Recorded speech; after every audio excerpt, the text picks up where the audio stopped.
Welcome everyone, and it's good to see you and hear from you. This is Controverse, brought to you by Controverse Comments, and with me is Karen McKay. Tonight we're going to be talking about marriage. Specifically, what is marriage, what is love in marriage, and what can we do to make a much better marriage. I don't know what I'm talking about, so let's get that right off the bat, okay?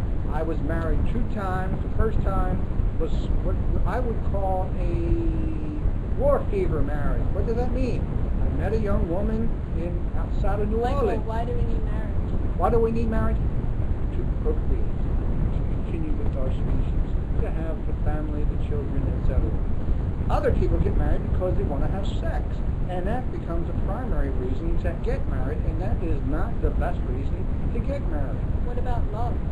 People, what is love? We got to determine, we have to find out, is love based on the hormones, the sexy feeling we get by seeing someone that really turns us on? Give me a break. You call that love? It'll end within a year. As soon as you start to see some of the sagging parts on that other person, to start smelling their BO in the morning and seeing the guy never hanging up his socks. Give me a break. You're going to fall out of love like that. What you need is a foundation for marriage that is not so much based on love, but a mutual respect, and more importantly, a belief in the spiritual. Do you think that will make marriage last longer than there's feelings? Of course. Feelings will end.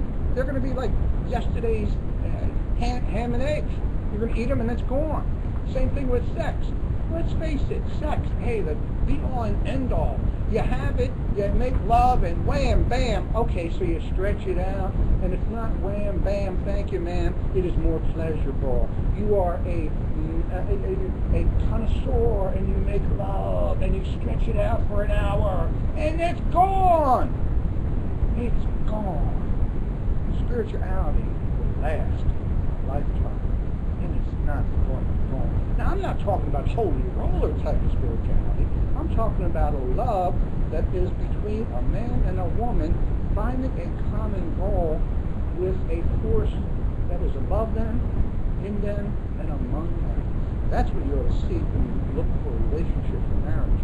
Not just love and sex. I mean, come on, give me a break. You can have that as an animal. Michael, but a marriage that makes you stay with someone you're not in love with anymore, isn't that a bad thing? People get divorced. More people get divorced than stay together in a marriage. We know that. It's been that way for, what, 40, 50 years? And, you know, in England, they did a study recently, and Karen, you were providing me some of this information, where the marriage is not seen as the ideal form of relationship. It's simply living together. That is the ideal. Marriage is no longer ideal. So are you saying that people shouldn't get married? They should get married, but you've got to understand what is the purpose of getting married. And I think you ought to think long and hard. You know, unfortunately, we have many young people who jump into a marriage willy-nilly. They don't look at the end run. They don't look at the true purpose. First of all, many people say marriage is to love one another, but also to have a bond between them that will be lasting as they get older, as they mature, as their differences change. And believe me, differences will change. You're going to fall. You're going to have interests that are different from the day you first met that person. That's what happened in my first marriage. I was married to a beautiful Canadian woman. It was great sex. I brought her home from New Orleans when she lived 200 miles in a little town called Namu. I brought her home to Philadelphia. She was staying with me at my mother's house, and my mom said, Michael, you got this woman sleeping under my roof. You better get married. I'm going to Vietnam. All right, Mom. Next thing I know, I'm getting married. Michael, War. by statistics, about 50% of the people end up getting divorced. Why get married anyway? And do you think you're less likely to get divorced if you're older when you get married? Yes. Does that mean that 50% marry too young? Yes. Most people married way too young. Now, we are getting some definition from the form over here, as you can see. Some things are getting right a little bit darker. What that is telling me is that, yeah, we ought to wait. We ought to wait. If people are making the wrong decisions and getting married, do you advocate a kind of arranged marriage where older people can see the...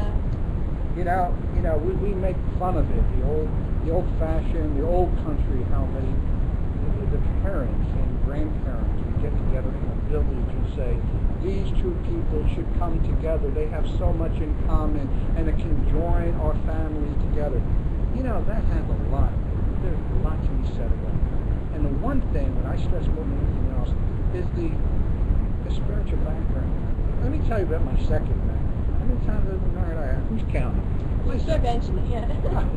Okay. I got married. I was following a guru.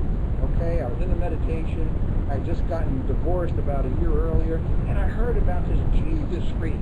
And man, it was really cool. I figured, hey, spirituality would be really cool.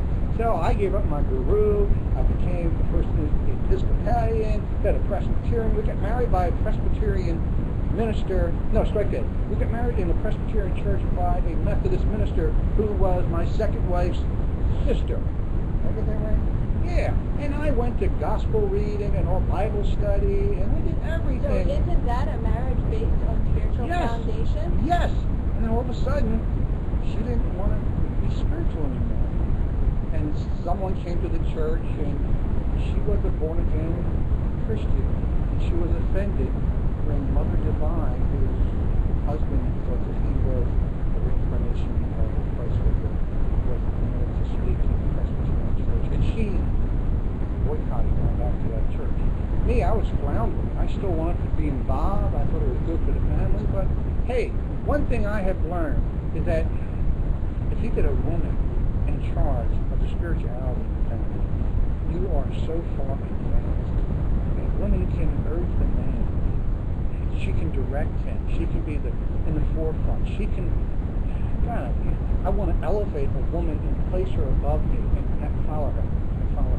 Now, I came to a point in my life where spirituality hit me upside my head, almost literally, when post-traumatic stress hit me. And I had to seek spirituality for my life. And so I went to the Far East. I went to Buddhism. I went to Sufi. I went to Kabbalah. I went to Tibetan singing balls. I went to, these crystal healing rocks, etc. And I was looking for something, anything. Do we need marriage to spiritually advance, Michael? Or is it the No. other? Or do we need to be spiritually advanced to get married? Or neither? Or both? I think the fortunate person is the person who has met someone who is along the same spiritual path as who she is. I feel bad for myself and other people in my position who are following a certain spiritual path, who have a spouse who is not on that same path. While they may not be totally against it, we can't force them. We can't coerce them. We can only be as open as possible and be an example to them. Now, I'm not the best example because, I'm a Vietnam veteran. I curse, I drink red wine, and I talk about some crazy stuff. And I want to do cursing stuff. I really wanted to do cursing, but I could talk and do it back. For Christ's sake. What do you do? Is that a curse? No. Some people believe that when they get married, when two or more of you are gathered in His name, I submit to the same thing is true in one different field of spirituality. You get a man and a woman coming together for reasons other than sex, to join together to form a true union. What about having the same idea to acquire money, for example? What is this? If you're saying that two people need to have basically the same path, what if both of our paths are towards something completely different? Well, as far as corporate overall stuff, who cares? One can be a lawyer, another can be a journalist. One can be a But telephone can't money operator, be our common idea? Can it be our quote-unquote spirituality? You're going to need money, but you don't need to worship money. You don't want to make money the ideal. You don't want it to be the thing, the be all and end all. We're going to be right back. And when we do, really